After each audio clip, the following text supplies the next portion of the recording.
All right, hey, what's up? It's Mr. Ippolito, and I quickly want to take you through part one of the Alamo so that it refreshes your memory so you're all set for part two, the exciting conclusion of the Alamo. So we open, in the first part of the movie, we open at the end of the Battle of the Alamo. You take a look at those hash marks there. What do those 13 hash marks mean? What do you think they mean? They're scrawled into the clay brick. Think about that. All right, the Texans have heard of the news of the massacre at the Alamo. Oh my God, they're all dead. They're all dead. They're screaming. And Sam Houston is praying for guidance. You're going to see this image again, and you'll know that we're back to like present day when you see this in part two.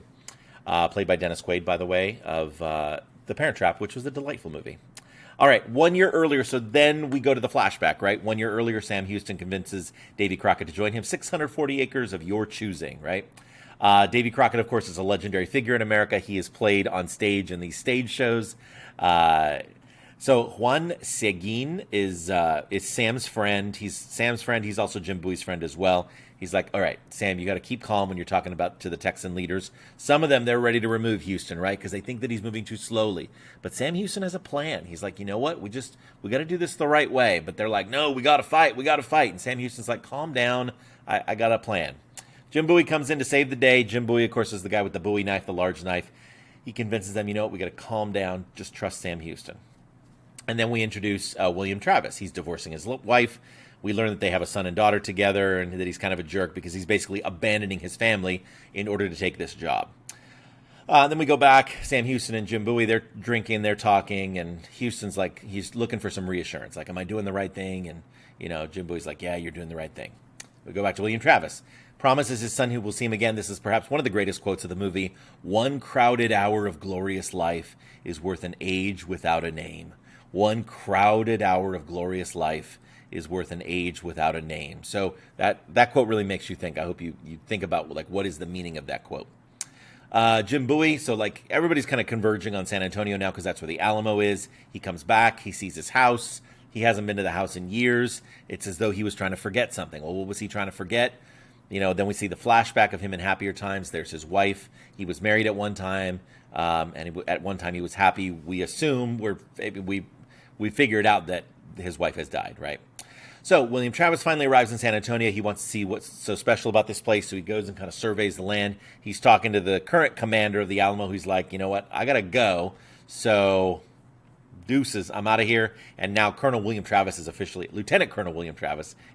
in charge. Then Davy Crockett arrives. Again, all the main characters are converging on the Alamo.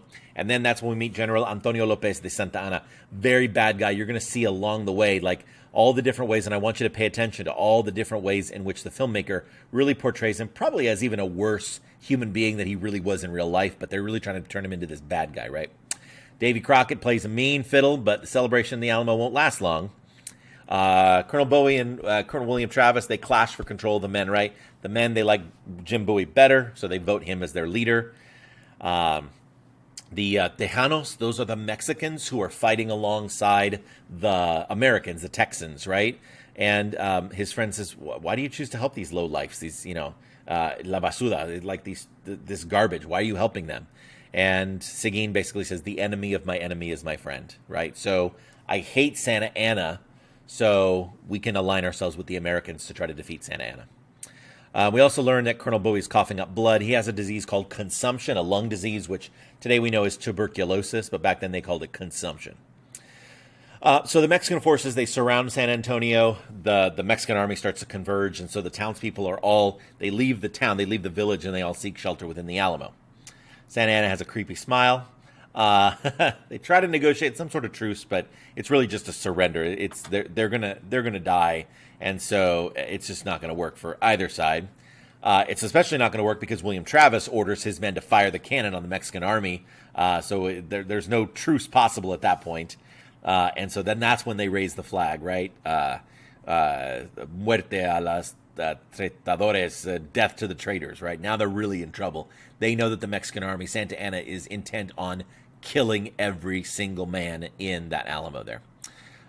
He's excited to hear that Davy Crockett is there. He's hoping that Sam Houston will come too. Like, he's really like, oh, when is Sam Houston going to arrive? I'm inviting him in. I can't wait for him to show up because he knows that if he shows up, like he's in a prime position right now just to wipe out all the Texans. But Santa Anna is waiting. And then there's this exchange between Davy Crockett and Jim Bowie. Why do you suppose they don't just attack us? And Jim Bowie says, I've seen vaqueros spend all day killing one bull. In other words, it's like the Mexican army is teasing them. They're waiting. It's called siege warfare. It's just like you wait.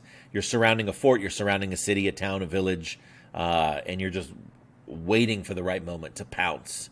And in the meantime, you're just letting them the people inside, you're letting them get kind of anxious. You're letting them run out of supplies because you have the advantage when you surround them.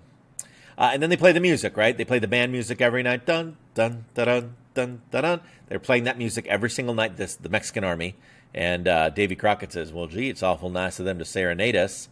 And William Travis says, yeah, it's called El Degüello. And Davy Crockett's like, well, that sounds awful pretty. And then William Travis says, yeah, Degüello means slit throat. In other words, this song means we're going to kill you. So that's what the Mexican army, they play it every single night. And then every night right after they play the music, fuego! And then they fire and they attack. There's a cannon fire, right? After the song, the Mexican army fires on the Alamo. Fuego! You're going to hear this a lot. Fuego! It means fire in Spanish. Fuego! That actually might be the answer to one of the questions on your Alamo Study Guide Part 2. Okay, so they wake up the next morning, they realize that they're trapped, right? I just mentioned this is called siege warfare. Jim Bowie's health continues to get worse, and William Travis is now trying to start making peace with Jim Bowie, right? Because he knows, number one, he needs his help, he needs his support. Number two, he knows that he probably doesn't have much longer to live either. So William Travis says, you know what? I think we just need to wait. We need to wait until reinforcements arrive. Okay, so they're just hunkering down. They're like fortifying all the different, as best they can, trying to strengthen the walls and the fences, the palisade, all the barricades, all of that stuff. So then Davy Crockett, this was right at the end. So, some class periods may or may not have seen this, but Davy Crockett takes a shot at Santa Anna. Santa Anna's kind of out in the open, and boom, wings him on the shoulder, knocks off his epaulette, the little decorations there. You can see it right there, the little yellow decoration on his shoulder. That's called an epaulette. Boom. And Davy Crockett, who wanted to hit him in the heart, he wanted to kill him, but Davy Crockett said, "Oh, the wind kicked up." So got him on the shoulder, but didn't actually cause any harm. But then Santa Anna was mad, and he's like, "Fuego!" And then they fire a cannon, and so this cannonball, it lands inside the Alamo fortifications, but it doesn't explode. See, a lot of these cannonballs, they have gunpowder and shrapnel inside, so when they explode, boom, they cause a lot of damage. This one, the fuse is tss, and then it just kind of fizzles out, and so is it going to explode? Is something bad going to happen? And William Travis is like, we could use that cannonball. Let's pop the fuse out and let's send it back to them. And the other guys are like, I'm not touching that. It's going to blow up in my face. So William Travis takes out his knife, pops the fuse. He defuses this bomb, essentially, defuses it, pops the fuse out, kicks it away with his boot. And he's like, you know what? I'll just go ahead and take care of it myself. Let's send it back to him. So now that it's safe, now that the fuse is out, he hands the cannonball over and they send it back. And so William Travis is, people are starting to realize, hey, maybe this isn't such a bad guy after all. Juan Seguin right here, the leader of the Tejanos, William Travis wants him to get a message to Sam Houston because they're mutual friends, right? They all know, Seguin knows Travis, Seguin knows Sam Houston. Seguin is like, I promised my men that I would stay here. I promised them that I would stay. And so he tells his men, he says, I promise I will come back for you. And then Juan Seguin goes to deliver the message, the very, very important message that they need help. Deliver that to Sam Houston. And of course, then Sam Houston gets that message, and the Texas, the legislature, the leadership of the Texans here, they're debating, what do we do? Sam Houston says, you know what? We have to wait until we get a declaration of independence. We have to wait. We need to make sure that we have a country first, a country that can be recognized by all the other nations of the world. So that's what the people at the Alamo are fighting for. That's what they're sacrificing for, is for a country, for a nation. So let's create a nation. And then he says, I will lead an army, you will birth a nation. So he's like, you guys, you politicians, You figured out the whole how to create how to create a nation, and I will prepare the army so that once we have that Declaration of Independence and we're recognized by the other countries of the world, then I'll lead that army and defeat Santa Anna. He's very confident, but he wants to take his time. So he's assembling his army slowly. Okay, so this is the first part, and so just to kind of explain, since we're going to, depending on which class period you're in, you might have seen some of that or not. This is where we're going to start the movie in part 2. So there's a skirmish, right? So they kind of come out, and these outbuildings here that are outside of the Alamo walls, these are called jacales.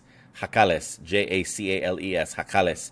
So they're kind of skirmishing back and forth, and then that's when you as you're going to see, Davy Crockett and a few other men, they go outside of the walls of the Alamo to engage some of these soldiers here, and also they want to burn down the jacales because they're easy cover for the Mexican army.